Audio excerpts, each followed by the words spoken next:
Hey Kevin, here's your kit. Sorry for the delay, a lot of medical issues with family, but it's all completed. It's going out tomorrow. All right, we're gonna start with the wood platform base. So make sure you put the bottom flats on the bottom of it. And when you install the pole, line up wherever your drill hole for the base will be with the one of the lines. That way that'll be the center point. And to put the pole in the bottom base here, if you set the pole on it and then put it on the concrete and tap it straight, make sure you tap it straight, and then you'll hear a thud. That means it's all the way down to the base here. So just do it slowly, kind of keep it straight, and just keep tapping it, and then it'll fit itself in there.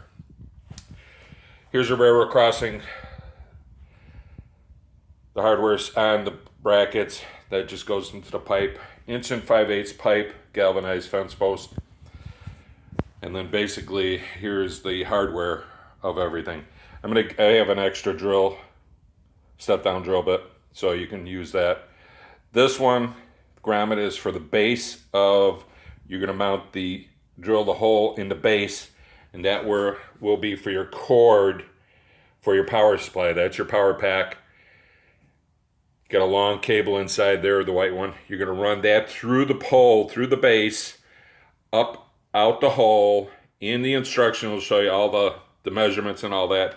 Make sure you put the wiring through the pole and this before you put the clamps on. Because once you put the clamps on, you won't be able to fit it through the hole. So make sure you run it through the bottom of the pole, and then you're gonna run the wire for your bell, and that's your grommet for the top. You're gonna mount this at the top of the pole, and then once you do that, you take the bell housing off, and then you put the 2 self-tapping screws in the top of the pole. Make sure you kind of keep it even, and then screw those onto the top of the pole. You're gonna put the one hole right in the middle here, and then the bottom hole at the bottom of the pole.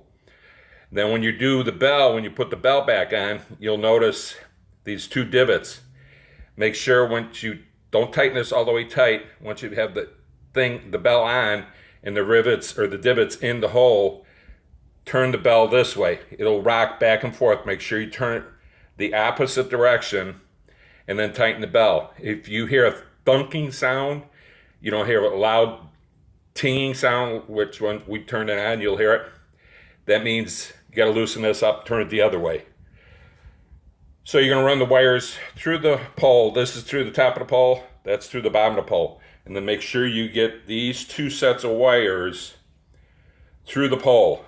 Make sure you get those through the pole, and then you mount the plastic brackets or the connectors.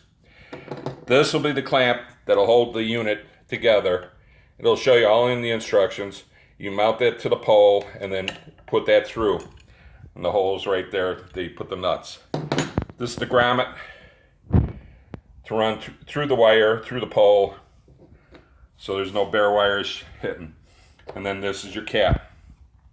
That's your step down drill. You'll see what size hole you need to build. And then basically the wireless remote, once you have everything hooked up, A button turns it on, B the bell, A shuts both off, or hit the B button to shut the bell off. So like it says, if you don't hear that tinging sound like that, that means the bell is not locked into one position, I was telling you.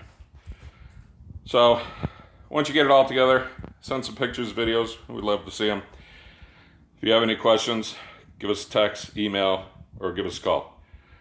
This is Bart with Mad Dogs Trains. Thanks.